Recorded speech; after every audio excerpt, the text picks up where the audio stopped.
नमस्कार मित्रांनो, माझं नाव उमगतकर आणि मी आज आतापर्यंत घेऊन आलेलो आहे practice set 1.5 chapter linear equations in two variables. आपण याचा आधीच पहिल्याचा पार्ट पाहिला होता आणि त्याच्यामध्ये मी सांगितलं होतं की इक्वेशनला फ्रेम करायचं कसं. जस्ट बेसिक काही थिंग सांगितल्या होत्या. आता आपण इक्वेशन फ्रेमिंग बघणार आहोत की कशी इक्वेशन्सला फ्रेम करू. क्वेश्चन नंबर वन कडे लक्ष द्यावं. Question number first, question mark, solution. Now I'm going to teach you how to create or how to make a equation in variables, two variables. बघा काय काढायला सांगितलं असेल त्याला सगळ्यात पहिले कन्सिडर करायचं x आणि y मध्ये. बघा फाइंड द नंबर्स. काय दोन नंबर असे ज्यांची वजाबाकी दिली 3 दिलेली आहे आणि sum of twice the smaller number and thrice the greater number is 19. काय म्हणले, एक छोटा नंबर असेल एक मोठा नंबर असेल, त्या दोघांची बेरीज कधी दुप्पट केल्याने कोणता स्मॉलर नंबर आणि तिप्पट केल्याने कोणता मोठा नंबर, त्या दोघांची बेरीज किती येते 19. चला बघू की कशी फ्रेमिंग करायची. सगळ्यात पहिले लेट मी काय म्हणणार, x be the smaller number and Y be दी, व्यवस्थित ऐकायचं, कोणता नंबर ग्रेटर नंबर. भेटलेत ठीक आहे. एक्स आणि वाय दोन नंबर कन्सिडर केले, एक छोटा आहे आणि एक मोठा आहे. सगळ्यात पहिली कंडिशन ऑलरेडी दिलेली आहे. कधीही इक्वेशन इन टू व्हेरिएबल मध्ये बघा, इक्वेशन इन टू व्हेरिएबल्सच्या ऍप्लिकेशन मध्ये किंवा वर्ड प्रॉब्लेम मध्ये मित्र हो तुम्हाला दिल्या जातील कंडिशन. फर्स्ट कंडिशनच ऑलरेडी दिलेली आहे बघा, फ्रॉम फर्स्ट कंडिशन. फ्रॉम काय म्हणणार आपण, फर्स्ट कंडिशन. काय फर्स्ट कंडिशन, दोन नंबरची वजाबाकी किती दिली 3. ऑफकोर्स मोठा नंबर पहिले घ्यावा लागेल नंतर छोटा नंबर. तर काय म्हणणार आपण, y - 3 किती दिले, y - x किती दिलाय 3. हे झाली फर्स्ट इक्वेशन तयार. Got it. ओके. या इक्वेशन आपण एक x ची व्हॅल्यू काढून घेऊ शकतो किंवा y ची काढून घ्या. सो y बरोबर 3 + x. या मायनसला मी तिकडे येऊन गेलो. ठीक आहे. याला इक्वेशन फर्स्ट म्हणलं ते चालते किंवा न म्हणलं ते चालते, काही हरकत नाही, कोई बात नाही. चलो फ्रॉम सेकंड कंडिशन करू. याला मी इक्वेशन फर्स्ट देतो खालच्याला. सेकंड कंडिशन काय दिली बघा, sum of twice the smaller number and thrice the greater number is 19. बेरीज करायची डबल छोट्या नंबरची, थ्राइस करायची मोठ्या नंबरचं. ठीक आहे. चलो बघा आता कसं करू. याला मी व्यवस्थित आहे का आता बघा. Twice the smaller number is, twice the smaller number काय असणार, आपण जर मी ट्वाइस केला स्मॉलर नंबरला, डबल केलं तर किती असणार, ते 2x असणार. आणि थ्राइस द ग्रेटर नंबर किती असणार, ग्रेटर नंबर y धरला होता का, येस y किती आहे 2 आहे. मग मला सांगा दोघांची बेरीज किती दिली, from second condition. From second condition या दोघांची बेरीज sum of twice the smaller number and the thrice the greater number is 3y is 19. ही इक्वेशन सेकंड दिलं. आपण काय म्हणणार, put y in equation second. जी आपण y ची व्हॅल्यू काढली होती ना, ही y ची व्हॅल्यू कशामध्ये ठेवायची आपल्याला, इक्वेशन नंबर सेकंड मध्ये. तर काय होती y ची व्हॅल्यू, 3 + x. तो देअरफॉर 2x ला 2x घेतले मी, प्लसला प्लस, 3 ला 3, y ची व्हॅल्यू काय 3 + x इज इक्वल्स टू 19. ठीक आहे. आता हे मल्टिप्लाय करून टाकू आपण. हे इक्वेशन मल्टिप्लाय 2x ला 2x प्लस 3 ने मल्टिप्लाय करा, 3 त्रिक 9, परत प्लस 3 ने x ला मल्टिप्लाय करा, 3x इज इक्वल्स टू किती 19. So you may clearly see that 2x + 3x होत असतं 5x + 9 is equals to 19. So dear वाला 4 इज इक्वल्स टू 19 - 9. बघा 5x इज इक्वल्स टू, हे 9 प्लस तिकडे जाऊन मायनस झालेला आहे मित्र. तर अशा प्रकारे x ची व्हॅल्यू भेटली आहे 10. So we have x is equals to 10/5. तर x ची व्हॅल्यू किती आली 2. Put x in equation first. So therefore y is equals to 3 + x होतं, तर 3 + 2. सो देअरफॉर y भेटलेला आहे आपल्याला कसा 5. उत्तर लिहायला सोडायचं नाही शेवटी. तर अशा प्रकारे पहिला नंबर आपला किती आहे 2 आहे, दुसरा नंबर किती आहे 5. दोघांची वजाबाकी करा बघा 3 येते का नाही. कंडिशन पण चेक करायच्या. ओके चला नोट करा. आधी जर तुम्ही लिहून घेतच असेल तर शेवटी उत्तर लिहायला विसरायचं नाही. उत्तर काय आहे? उत्तर आहे माझे मित्र हो शेवटचं उत्तर सांगायचं. आन्सर अर्धा मार्क यालाच असतो बोर्डला. आन्सर काय आहे? Smaller number is 2 and greater number is 5. चलो असं उत्तर लिहायचं झालं. चला बघा आता पुढचा क्वेश्चन नंबर 2. काय या ऍक्टिव्हिटी दिली का काय दिली ना इक्वेशन फ्रेमिंग दिली आहे. Find my perimeter and area. Okay एक रेक्टँगल दिलाय. Complete the following. I am a rectangle. Find the values of x and Y. But that's it. It's a given condition. बघा हे एक रेक्टँगल आहे. तुम्हाला सगळ्याला माहिती आहे. लेट यांचं ऑलरेडी त्यांनी एक्स आणि वाय धरले. यांचा पेरिमीटर आणि एरिया फाइंड करायचा आहे. काही अवघड दिलेलं नाही बघा क्वेश्चन मध्ये. काहीच अवघड नाहीये. व्यवस्थित कंडिशन्स आणि टर्म्स आणि कंडिशन्स तयार करा. ही अपोजिट बघा हे रेक्टँगल आहे. ह्याच्या अपोजिट साइड्स काय असतात? कॉन्ग्रंट असतात. अपोजिट साइड्स काय असतात? कॉन्ग्रंट. आणि एरियाचा फॉर्म्युला काय असतो सगळ्याच माहिती आहे. Length into breath. आणि ऑफकोर्स एरियाच्या फॉर्म्युल्यावरून आपल्याला पेरिमीटर दिलेल्या व्हॅल्यूजवरून आपल्याला पेरिमीटर तयार करता येते. या सगळ्यांची बेरीज म्हणजेच काय? Perimeter. Okay as per the given. याला सोल्युशनला बघा क्वेश्चनला बघा सोल्युशन लिहायचं म्हणलं तर ॲज पर गिवन क्वेश्चन दिलेल्या क्वेश्चननुसार perimeter of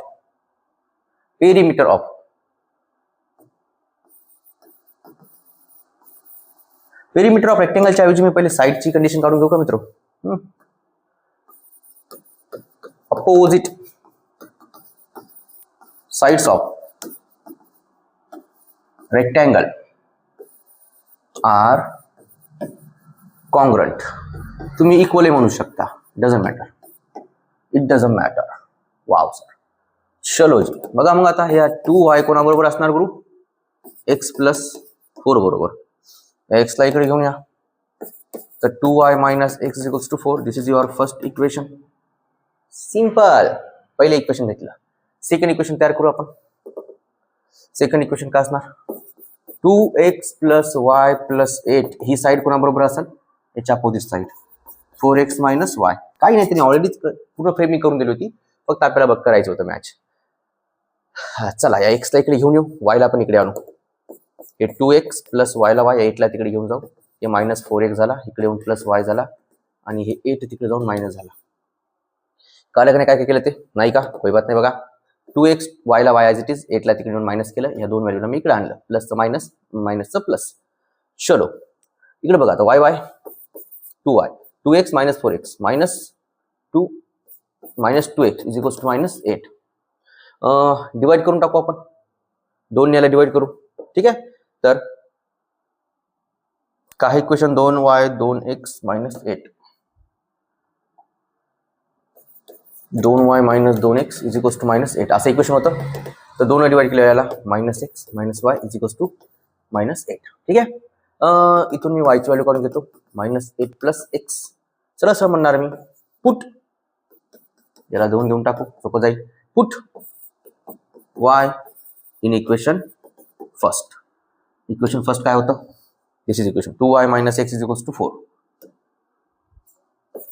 2y - x = 4. So therefore y ची व्हॅल्यू काय काढली सरजी आपण?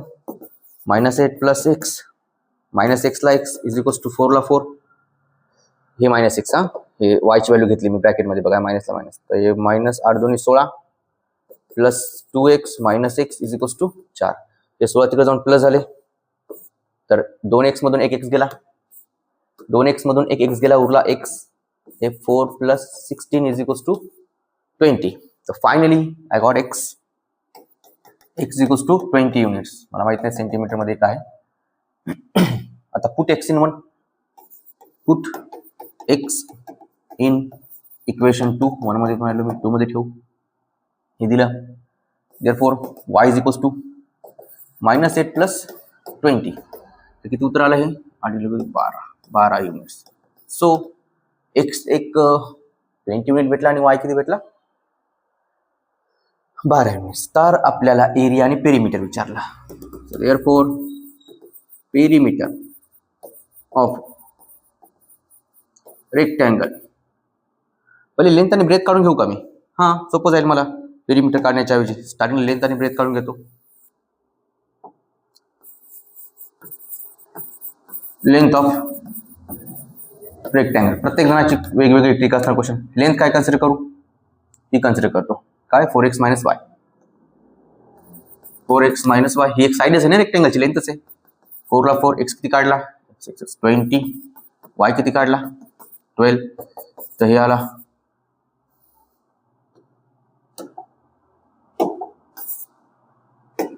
तर लेंथ ऑफ 80 - 12 ओ 68 युनिट. आणि ब्रेथ ऑफ रेक्टँगल, दिलेल्या रेक्टँगलची ब्रेथ काय असणार? आय थिंक सो ब्रेथ किती आहे याची? 2y. ही जरा नाही तर ही जरा. ब्रेथ किती आहे? 2y. 2y म्हणजे 2 गुणिले 12 किती? 24 युनिट्स. तर अशा प्रकारे तुम्हाला लेंथ भेटली आणि ब्रेथ भेटली. तर फायनली लिहिलं इथपर्यंत. गुड. फायनली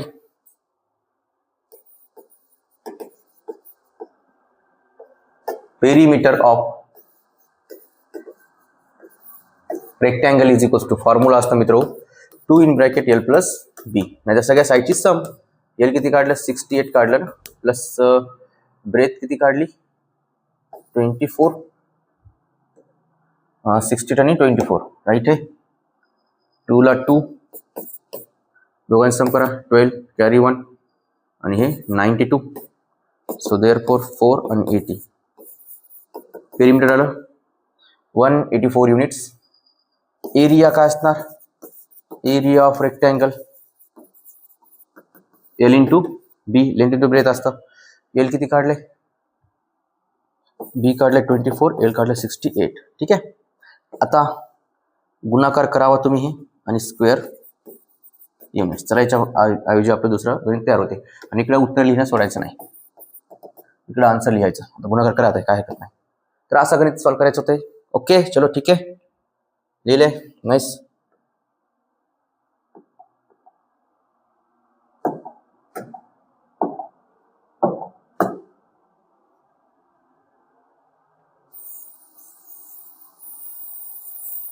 बघूत आता तिसरं गणित. The sum of father's age and twice the age of his son is 70. कोई बात नाही. पहिले काय म्हणलं? Find their ages. Their ages मध्ये फादर आणि सनचं. तुमच्या मान कोणाचं काय वय धरायचं धरा. लेट. बघा सोल्युशन. Question number 3. मी पहिले इक्वेशन तयार करणं शिकवतो, नंतर आपण इक्वेशन सॉल्व्ह करणं स्टार्ट करू. बघा काय म्हणले? वडिलांचं आणि मुलाचं प्रेझेंटचं वय कन्सिडर करायचं म्हणजे काढायचं आहे आपल्याला. लेट काय म्हणू? Let X be the present age of son म्हणू, son, and Y be the present age of father. व्यवस्थित आहे का? सम म्हणलंय. Sum of father's age. Father's age किती आहे? Y. Twice the sum of son age. Twice कोणाचं वय करायचं? सनचं. 2x प्लस दोघांची बेरीज किती आली? 70. From first condition. समजा ना first condition. From first condition. Twice the son's age plus father's age, दोघांची बेरीज किती आली? 70. Equation first. काय बोलत होतं? काहीच नाही. सेकंड काय म्हणलं? If we double the age of father. फादरचं वय किती आहे? वाय. डबल केल्यानं काय होणार? 2y. लिहायची गरज नाही, व्यवस्था आहे का? If we double the age of father. फादरचे एज किती झालं? 2y. फादरचे एज किती झालं? 2y. And add it to the age of the son. आणि हे जे एज आलेलं आहे हे जर आपण सरळ सरळ मुलाच्या वयात ऍड केलं तर बेरीज किती भेटायली म्हणे? 95 झाली. From second condition. काय उघडतं का? From second condition. वडिलांचं डबल वय केलं आणि मुलाच्या वयात ऍड केलं. हे मुलाचं वय हे वडिलाचं डबल वय ऍड केलं तर किती आले? किती आले त्यांची बेरीज? 95. Equation second. या दोन इक्वेशनला सॉल्व्ह करता येईल? ऑफकोर्स येईल. सिम्पली 1 ला काय करा? 2 ने मल्टिप्लाय करा. 1 ला जर 2 ने मल्टिप्लाय केलं 2y होऊन चाललंय बघा. Multiplying equation 1 by 2. 2x plus y is equals to 70. 2x plus y is equals to 70 होते. त्याला 2 ने मल्टिप्लाय केलं किती झाले? हे 4x plus 2y plus किती? 140. Equation third. आता या दोघांची करू वजाबाकी. 2y सारखं झालं.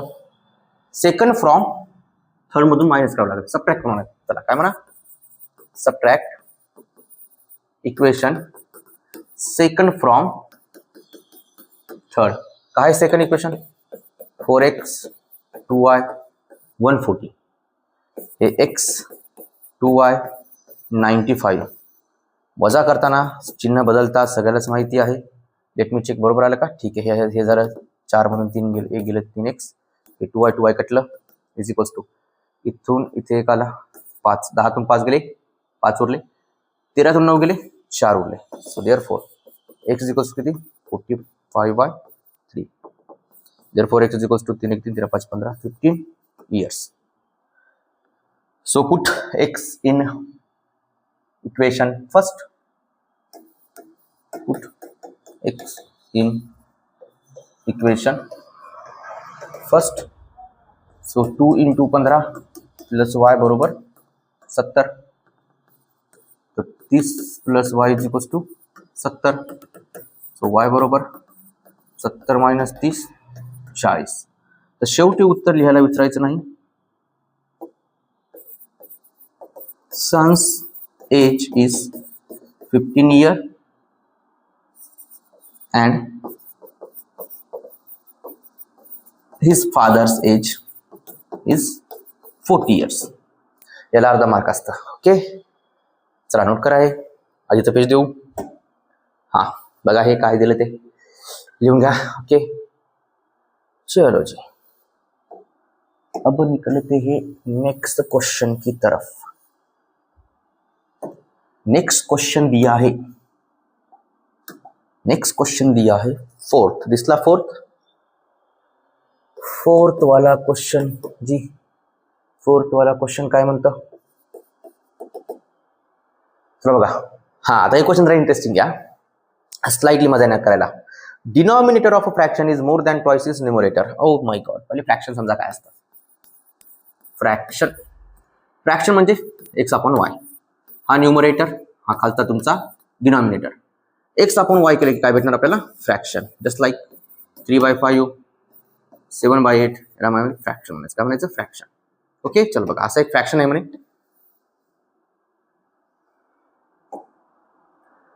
क्वेश्चन प्रॉपर बघा. मी सोल्युशन लिहितो.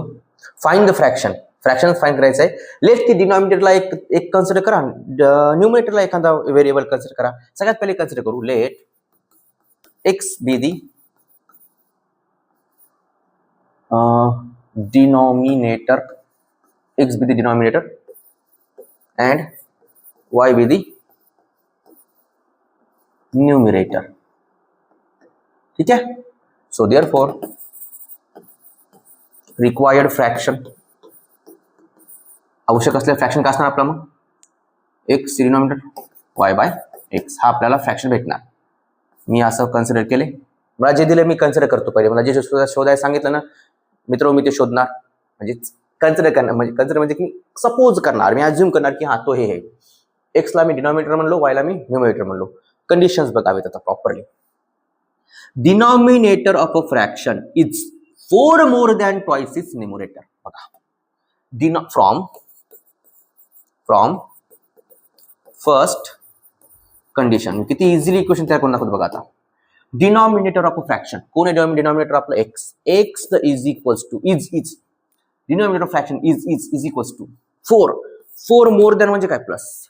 4 मोर दॅन म्हणजे काय? Plus more than twice is numerator. Twice म्हणजे काय? दुप्पट. कोणापेक्षा? न्यूमरेटर पेक्षा. चला इक्वेशन सो एक्स याला इकडे घेऊन या, -2y is equals to 4. This is your first equation. झालं फर्स्ट कम्प्लीट. बघा आता सेकंड कंडिशनकडे जात आहोत. बघा त्यांनी काय दिलं सेकंड कंडिशनसाठी.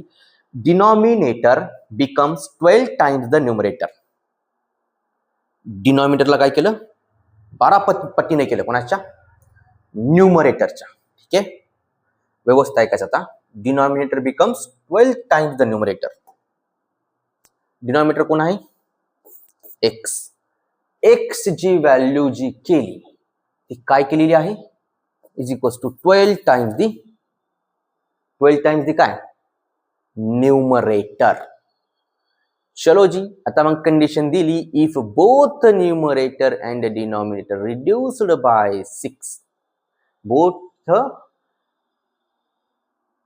म्हणजे दोन्ही पण बघा, बोथ न्यूमरेटर आणि डिनॉमिनेटर काय केलेले आहेत? 6 ने कमी केलेले आहेत. आता बघा इथे कंडिशन काय दिलेली आहे? जे काय आपला डिनॉमिनेटर आहे तो आता 12 पट्टीने झाला कोणाच्या? न्यूमरेटरच्या. म्हणजे आता माझी जी एक्स ची व्हॅल्यू आहे हे माझा जुना न्यूमरेटर होता, सॉरी जुना डिनॉमिनेटर होता. आता याला काय केलं? 12y केला. समजायला ना? आता काय केलं त्याला? 12y केलं. ओके, तर एक कोण आलं? हा, तर आपण इथं होतो. सॉरी मित्र, कोण कोण डिस्टर्ब करताच. काय करता? क्लाससाठी आहेत. चलो आता आपण कुठं होतो क्वेश्चन मध्ये? बघा काय चालू होतं आपलं क्वेश्चन, विसरलो मी. हा, the denominator becomes 12 times the numerator if लावले.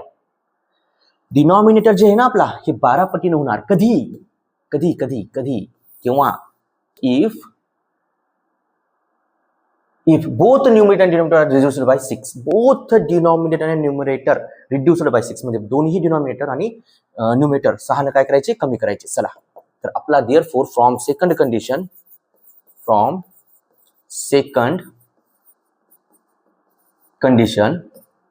परत ऐका.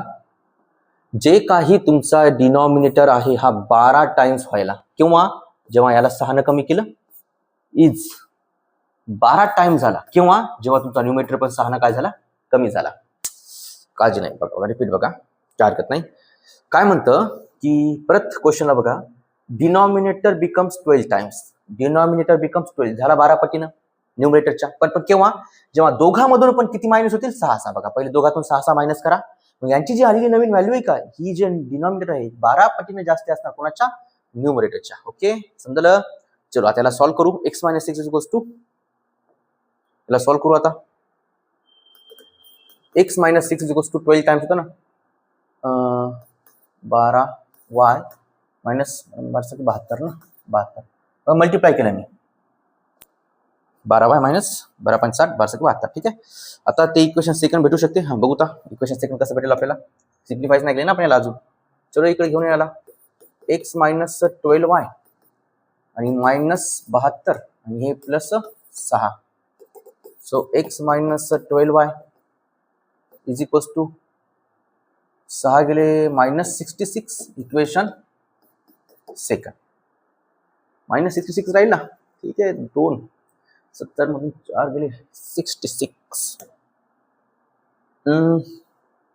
इथून यार x ची व्हॅल्यू काढली जमलं असतं मित्र, आहे ना. कोणी नाही, फ्रॉम 1 म्हणू. From 1 therefore from first equation x is equals to जे 2 आहे का, इकडे मी प्लस केलं. काय केलं मी? 2y इकडे प्लस केलं. बघा हे जे -2 आहे मी इकडे प्लस केलं, तर 4 मध्ये +4 झालं. ठीक आहे, याच्यामध्ये फ्रॉम म्हणून घेतलं आणि पुट x आपण कशा म्हणून इन इक्वेशन. बघा मी इथे सबस्टिट्यूशन मेथड यूज केलो. किती इझी आहे? इझी आहे. Substitution elimination method as per the condition, required condition दिली आहे त्याच्यानुसार आपल्याला करायचं असतं. ओके, कशा कंडिशन दिलेल्या आहेत वगैरे वगैरे. नाव put x in given equation. तर तुमचं हे इथं एक्सच्या जागी इथल्या एक्सच्या जागी हे येणार पूर्ण 2y + 4 येणार, -12y असणार, इज इक्वल्स टू -66 असणार. Got it? चलो बघा आता हे करा. हे होत आहे परत +2y आणि -12y. किती झालं हे? +2y आणि -12y.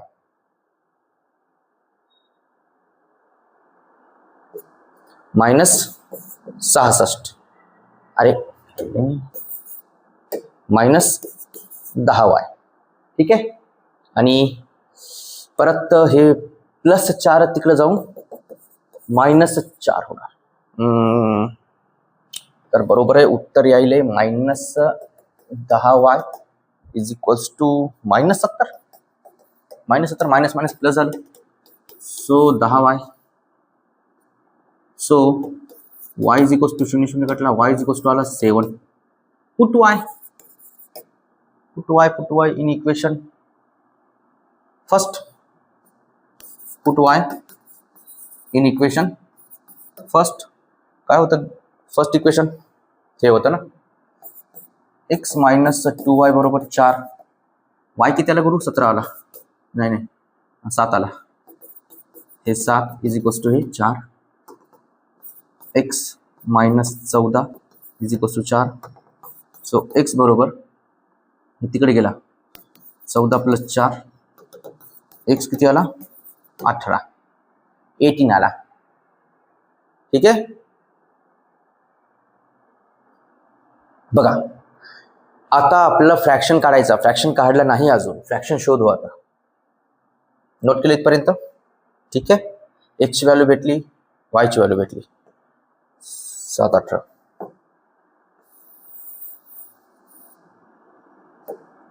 Therefore required fraction is काय होता आपला? y/7.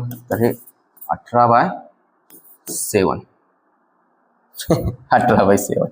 हे ठीक. अर्धी मराठी अर्धी शिवा. y किती आहे? 7 आहे आणि x 8 आहे. उलट लिहिलंय मी, मला वाटलंच होतं मी काहीतरी करतो तसं. y, अरे यार काय y किती आला होता? अरे बापरे. 7/18 होते असं कधी कधी करताना. ओके, तर हे सोपा क्वेश्चन होता. Question number 4. पुढचा क्वेश्चन बघू. क्वेश्चन नंबर 5 आणि 6 नोट करायपर्यंत. चला आता क्वेश्चन बघू 5th. 4 झालेले आहेत. ओके बघा, 2 types of boxes A and B are placed in a truck having capacity of 10 ton. Oh my god, एक ट्रक आहे मित्र. चला पहिले क्वेश्चनला ब्रेकडाऊन करू. मोठा ट्रक आहे, याच्यामध्ये माल ठेवण्याची कॅपॅसिटी आहे 10 टन. 10 टन याचा अर्थ जर किलोग्रॅम्स मध्ये कन्वर्ट केला तर 1 टन बरोबर असते 1000 kg. तर हे अशा प्रकारे आपल्या पूर्ण ट्रक मध्ये बसू शकते 10,000 किलो. एवढं वजन स्टोअर होऊ शकतं म्हणे.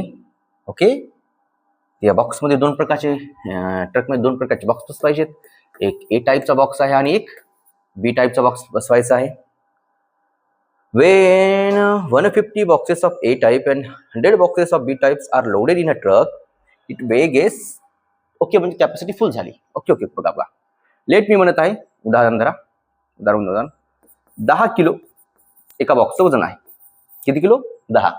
तर असे टोटल किती बॉक्स बसवायला आपण याच्यात? 150. असे टोटल किती बॉक्स बसवले आपण याच्यात? 150 बॉक्स बसवले. म्हणजेच 150 बॉक्स बसवले म्हणजेच की टोटल वजन काय होईल मग? टोटल वजन काय होऊन जाईल? या दोघांचा गुणाकार. तर तुम्हाला नेट वेट येणार.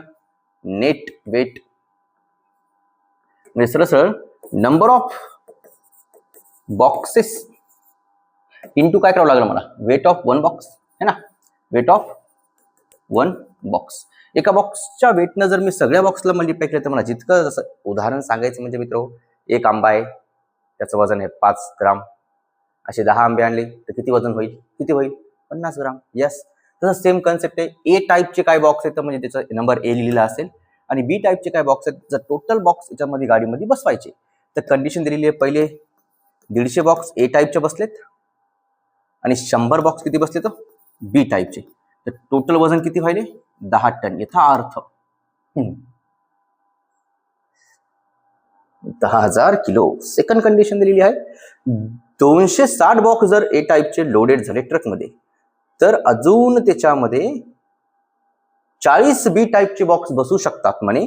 So that the full capacity फुल होऊन जाईल. 260 बॉक्स A टाईपचे झाले तर तरीही एक्स्ट्रा किती बसू शकतो B टाईपचे, तरी कॅपॅसिटी काय होऊन जाईल? फुल होऊन जाईल ट्रक. झाला मित्र, हे इक्वेशन तयार झालं. हे एक इक्वेशन तयार झालं. आय होप क्वेश्चन कळालं तुम्हाला. एक गाडी आहे तिची तिच्यामध्ये वजन ठेवण्याची कॅपॅसिटी किती आहे, लोड फुल बनण्याची कॅपॅसिटी किती आहे? 10 टन आहे. तर आपण म्हणता capacity of a truck in KG, पहिले काढू तर केजी मध्ये, ठीक आहे. तो 10 इंटू 10,000 1000, तर 10,000 केजी आली कॅपॅसिटी. केजी मध्ये कशामुळे विचारत आहे, कारण की आपल्याला वेट ऑफ इच बॉक्स विचारलेला आहे. तर वेट ऑफ इच बॉक्स तर आपण टन मध्ये तर काढणार नाही, ऑफकोर्स बॉक्सचं वजन कमी असेल ना, तर केजी मध्ये काढू आपण. ओके, लेट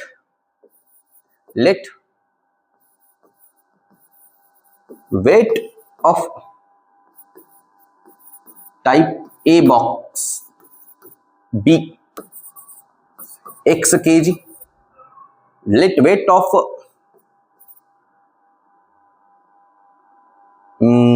ए type box B x kg, म्हणजे ए म्हणजे एका बॉक्सचं वजन किती झाले, x kg झाले. And A type B box B एक बॉक्स घ्यायला ना आपण, बी y kg. चला, एका बॉक्सचं वजन आहे x kg ए टाइपच्या बॉक्स, आणि बी टाइपच्या बॉक्सचं वजन किती आहे y kg. From first condition, no other बकवास, सरळ फर्स्ट कंडिशन दिलेली आहे. फ्रॉम फर्स्ट कंडिशन सरळ सांगितलेलं आहे की आपल्या ट्रकमध्ये 150 बॉक्स बसायलेत ए टाइपचे, 150 इंटू एक्स प्लस 100 बॉक्स बसायले तर बी टाइपचे, 150 into Y 100 into Y is equals to total capacity full व्हायली ट्रकची 1000 इंटू 10 दॅट इज 10,000 केजी. चला, कशाने भाग जातो कायला, हा जाते ना, पहिले 0 0 कट करा, असं काटाकाटी करू शकता तुम्ही. नंतर किती जाते परत, 5 ने जाते, 5 3 15x प्लस 5 2 10y. तर मित्र इथे उरले 500, सॉरी 200, 200. इक्वेशन किती भेटलं फर्स्ट. ओके, आता सेकंड कंडिशन काय आहे, 260 बॉक्स आहेत ए टाइपचे आणि 40 बॉक्स येतं बी टाइपचे. 260 बॉक्स कोणत्या टाइपचे, ए टाइपचे येतं, बरोबर आहे. From second condition 260x plus 40y is equals to किती कॅपॅसिटी व्हायली परत केजीची. 0 0 0 कटवला, परत 2 घालू भाग, इथे 13x येते, इथे येते 2y आणि इथे येते 500. Equation second, equation first, equation second. चला सबट्रॅक्ट करू, इक्वेशन फर्स्टला इक्वेशन सेकंड म्हणून सबट्रॅक्ट करू. बघा, subtracting equation first from equation second. तर पहिले इक्वेशन सेकंड नोट करून घेऊ, 2y 500. इक्वेशन फर्स्ट होतं आपलं 3x plus 2y 200 is equals to 200. मित्र हो, हे वजाबाकी करताना साइन बदलतात, तर हे झालं मायनस, हे झालं मायनस. 13तून 3 गेले, उरले 10, इथं कटून झाले 0 इज इक्वल्स टू किती उरले 300. 10 10 कटला, सो देअरफॉर एक्स बरोबर किती आलं 30 kg. तर एका बॉक्सचं वेट किती आलं पहिल्या 30 kg. Put x in equation first, put x in equation first. Equation first काय होतं, हे 3 into 30 plus 2y is equals to 200. ते 30 90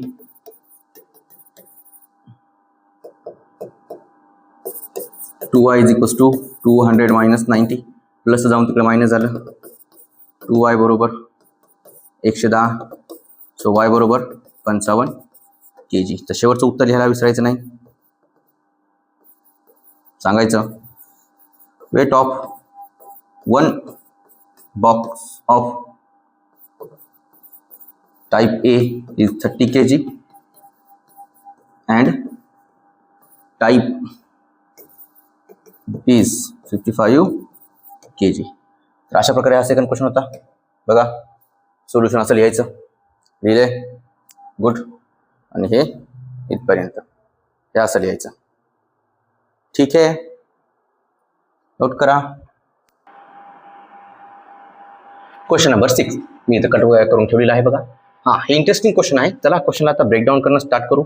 एक विशाल नामक व्यक्ती आहे ज्याला कम्प्लीट 1900 डिस्टन्स कव्हर करायचं आहे. त्याच्यापैकी त्याने काही डिस्टन्स कव्हर केलं बसने आणि काही डिस्टन्स कव्हर केलं एरोप्लेनने. बसने ज्यावेळेस डिस्टन्स कव्हर केलं त्याने 60 किलोमीटर पर आवरच्या स्पीडने केले आणि एरोप्लेनने ज्यावेळेस केलं त्यावेळेस 700 किलोमीटर पर आवरने केलं. तर टोटल त्याला टाइम लागत आहे 5 घंटे. नाही समजलं डोंट वरी, बघा इथे. चला गुरु, पहिले क्वेश्चनला ब्रेकडाऊन करणं स्टार्ट करू. हा टोटल डिस्टन्स आहे. टोटल डिस्टन्स 1900 किलोमीटर कव्हर करायचं आहे त्याला टोटल टाइम घेतला सरजी इथून इतकं येण्यासाठी 5 आवर्स. दोन प्रकारे क्वेश्चनला सॉल्व्ह केला जाऊ शकते, पण मी क्रिटिकल वेने सांगा ना, सिंपल. तर चला त्यांना इथे सपोज मी म्हणतो ए वरून निघला बी वर आला आणि बी वरून कुठे गेल्यानंतर सी वर गेला. बी वरून सी वर प्लेनने ट्रॅव्हल केलं. कशाने? प्लेनने. बसने ज्यावेळेस ट्रॅव्हल केलं 60 ची स्पीड होती, प्लेनने केली त्यावेळेस कितीची होती? 700चं. क्वेश्चनला समजलं? प्लॉटिंग समजली काय क्वेश्चनची? बघा, तो 60 किलोमीटर पर आवर न डिस्टन्स नाही पोरं हो, हे मित्र हो, हे आहे स्पीड आणि ही प्लेनची स्पीड आहे. ठीक आहे, 60 किलोमीटर पर आवरच्या स्पीडनं तो इथून इथपर्यंत आला. काही डिस्टन्स कव्हर केलं. लेट सर त्यानं x किलोमीटर डिस्टन्स कव्हर केलं म्हणून, व्हेरी गुड. आणि 700 किलोमीटर पर आवरच्या स्पीडने त्याने y डिस्टन्स कव्हर केलं. तर मला सांगा, हे x डिस्टन्स कव्हर करायला काहीतरी टाइम t1 लागला असेल ना? यस लागलाच असेल सर. आणि y डिस्टन्स कव्हर करण्यासाठी काहीतरी टाइम t2 लागला असेल. गुड. फ्रॉम फर्स्ट कंडिशन सांगितली, त्याला टोटल किती डिस्टन्स कव्हर करायचं होतं? 1900 किलोमीटर. त्याने बसनं किती केलं? सरनं मी कन्सिडर केलं होतं x प्लस त्यानं प्लेननं किती केलं? y. This is your first equation. काला क्वेश्चन रिपीट बघा. टोटल डिस्टन्स आहे, काही बसनं कव्हर केलं काही प्लेननं. या दोघांची बेरीज कोणाबरोबर होणार? या 900 बरोबर. सेकंड गोष्ट आपल्याकडे फॉर्म्युला असतो बघा. सेकंड कंडिशन, सेकंड इक्वेशन कसं बनेल? Speed is equals to distance divided by time. इथून मी टाइम बरोबर काय काढू शकतो? डिस्टन्स अपॉन स्पीड काढू शकतो. मला सांगा t1 टाइम किती लागेल मित्र? t1 टाइम किती डिस्टन्स कव्हर केलं गुरु? x. कितीच्या स्पीडनं? 60. t2 टाइम किती लागणार? किती डिस्टन्स कव्हर केलं? y. कितीच्या स्पीडनं? 700. एवढा टाइम लागला. टोटल टाइम ते किती घेते कव्हर करायला? 5 घंटे. From second condition t1 plus t2 is equals to 5. Value ठेवा. झालं, सेकंड इक्वेशन फॉर्म झालं. कळत आहे? सोपे कन्सेप्ट क्लिअर आहे? ओके, नाही सर हे असं लाईन टू लाईन सॉल्व्ह करून दाखवा. चला बघा, आता लाईन टू लाईन सॉल्व्ह कसं करू? व्यवस्थित लिहून बोर्ड असं नाही सॉल्व्ह करून. एमसीक्यू पॅटर्नसाठी काम पडतं स्पीडनं रफली सॉल्व्ह करायला. चलो जी, बघा आता solution. Let x be the distance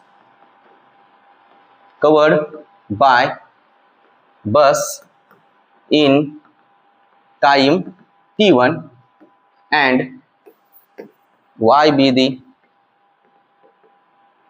distance covered by aeroplane in time t2. कळाले? t1 टाइमात किती डिस्टन्स कव्हर केलं बसनं? किती डिस्टन्स कव्हर केलं t1 टाइमात? x. उरलेलं जे y डिस्टन्स किती टाइमात t1 कव्हर करायले? t2. तर total distance from first condition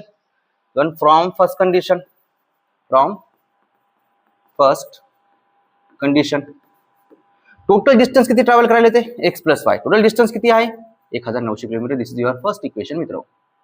समजलं? First equation. नाउ बघा, we know that speed is equals to distance upon a time. हा फॉर्म्युला, तर मी टाइमचा फॉर्म्युला काढू शकतो गुरु. सो सर जी टाइम बरोबर सांगा ना मग. Simple, distance upon speed. Speed टाइमच्या जागी गेला, टाइम स्पीडच्या जागी आला. टाइमला इकडे ना, स्पीडला तिकडे घेऊन जा. मग देअरफॉर म्हणू शकतो मी t1 टाइम किती लागला असेल? बसला किती टाइम लागला असेल? t1 टाइम लागला असेल. किती डिस्टन्स कव्हर केलं बसनं? x. कितीच्या स्पीडनं? 60च्या. अँड एरोप्लेनला किती टाइम किती लागला असेल? y डिस्टन्स कव्हर केलंय किती स्पीडमध्ये? 700च्या स्पीडनं. वाव. फ्रॉम सेकंड कंडिशन असे क्वेश्चन सॉल्व्ह करायचे यार. काय second condition T1 plus T2 किती टाइम घ्यायला सर 5 घंटे. ठेवा T1 आणि T2 च्या value x by 60 upon y by 700 is equals to किती 5 इज इक्वल्स टू 5. तर अशा इक्वेशनला सॉल्व्ह कसं करायचं आपण ऑलरेडी केलेलं आहे बऱ्याचशा क्वेश्चन्स मध्ये. 9th मध्ये क्रॉस मल्टिप्लिकेशन करावं अशा टायमाला. ठीक आहे, क्रॉस मल्टिप्लिकेशन करावं याने आला तर तुम्हाला एक व्हॅल्यू भेटून जाईल बघा. तर क्रॉस मल्टिप्लिकेशन केल्यावर हे होऊन जाणार देअरफॉर 700x हे होऊन जाणार 60y आणि हे होऊन जाणार त्यांच्या दोघांचं क्रॉस मल्टिप्लिकेशनचं इज इक्वल्स टू 5 ला 5. इक्वेशन नंबर 9 आला जो सिम्प्लिफिकेशन चालू आहे. सो इथून जर ऑल इक्वेशन मधून तुम्ही जर 10 कॉमन काढलं, काय काढलं 10 कॉमन वरून, इथून 10 तर 0 कटते असे करू शकता किंवा असे करू शकता plus 60y is equals to 5 into 700 into 60. Got it. आता इथला एक 0 कट करू शकता तुम्ही, इथला एक 0. असं नाही यार 60 कट केलं तर 60 सारखे नाहीत, हे सगळं मल्टिप्लिकेशन मध्ये आहे. सरळ या इक्वेशनला आपण 10 न डिवाइड करत आहोत. कशाने 10 न. तर नवीन इक्वेशन काय राहिलं मग 70x plus 6y is equals to 5 गुणिले 700 गुणिले 6. परत या इक्वेशनला मी 2 न डिवाइड करतो. 35 प्लस 3y ना हा इथं परत बेत्रिक 6. आता यांचं करतो गुणाकार. बरं ठीक आहे, चला गुणाकार नंतर करू, पहिले आपण डिवाइड केले ना इक्वेशनला. तर आता चला गुणाकार करा. 35x plus 3y is equals to 15 15 7 105 आणि हे 2 0. This is your second equation. काय होतं फर्स्ट इक्वेशन सरची first equation I think so x plus y is equals to 1900 होतं. इथं y चा कोइफिशियंट 3 आहे तर आपण म्हणू ता multiplying equation first by 3. So our required equation 3x plus 3y 1957. Okay, हे इक्वेशन नंबर थर्ड. मग आता याचा कोइफिशियंट सेम झाला, याचा कोइफिशियंट सेम झाला, याचा कोइफिशियंट साइन सारख्या दोघांची वजाबाकी करतो आपण. Subtracting equation third from equation second. 35x plus 3y is equals to 105 00 1000 10000 आणि हे 3x plus 3y is equals to 57 00. वजाबाकी करतात, साइन बदलतात, साइन बदलले. 35 मधून 3 गेले उरले 32. x 3y cancel out. 0 राहिला इथं राहिला 0 0 15 गेले उरले 8 आणि 9 बदलले 4 48. बरेट कान भागाला त्याला सिंपल यांना भागा काय करा. x बरोबर किती आलं 48 डिवाइडेड बाय 32. चला ठीक आहे, सिंपल भागा काय करा. 8 चोक 32 8 सकी 48 600 राहिलं वरी 4 न जातं भाग परत 4 1 4 4 1 4 2 उरले 4 5 20 0. सो सरजी x बरोबर 150 किलोमीटर. आन्सर फक्त बसनं विचारलं. The distance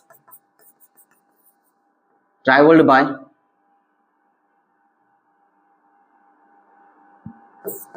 Vishal through bus is किती 150 किलोमीटर. असे क्वेश्चन सॉल्व्ह करायचे. तर हे होतं सर्व काही या एक्सरसाइज मधून. नोट करा. आता मी प्रॉब्लेम सेट सॉल्व्ह करण्यास स्टार्ट करणार आहे. तुम्हाला माहिती आहे प्रॉब्लेम सेट स्टार्ट करायला एक क्वेश्चन मध्ये कमीत कमी 40 ते 50 मिनिट जाणार आहेत. तर तसं होऊ नये म्हणून मी काय जरा शॉर्टकट पण वे यूज करेल. काय तुम्हाला सांगेल की हा हे असं करा तसं करा वगैरे ह्या त्या गोष्टी काही असतील तर प्लीज मित्र बघत राहा. आणि 100% तुम्हाला मी हा पूर्ण चॅप्टर इव्हन तो पूर्ण 10चा सिलेबस मी टाकत राहील. फक्त बघत राहा. आवडला असेल तर प्लीज तुमच्या मित्रासोबत मी आतापर्यंत नाही म्हणून आता तुम्हाला म्हणत आहे शेअर 100% करा. ज्या कोणाचा फायदा होत असेल त्यांना हे पाठवा. मी म्हणत नाही युट्यूबला बरंचसं काही कंटेंट अवेलेबल आहे, सगळ्यांचं बेस्ट आहे, पण मी आहे मराठी भाषेतून बोलणारा व्यक्ती ॲज वेल ॲज इंग्लिश लँग्वेजमधून की सेमी कसं कव्हरअप करायचं मी पूर्ण कन्सेप्ट टाकत आहे. मॅथच्या बेस्ट ट्रिक्स आहेत माझ्याकडे, पूर्ण काही मी बेस्ट प्रकारे सांगेल तुम्हाला कसं सॉल्व्ह करायचं काय नाही. ठीक आहे, चला ठीक आहे, भेटू. धन्यवाद.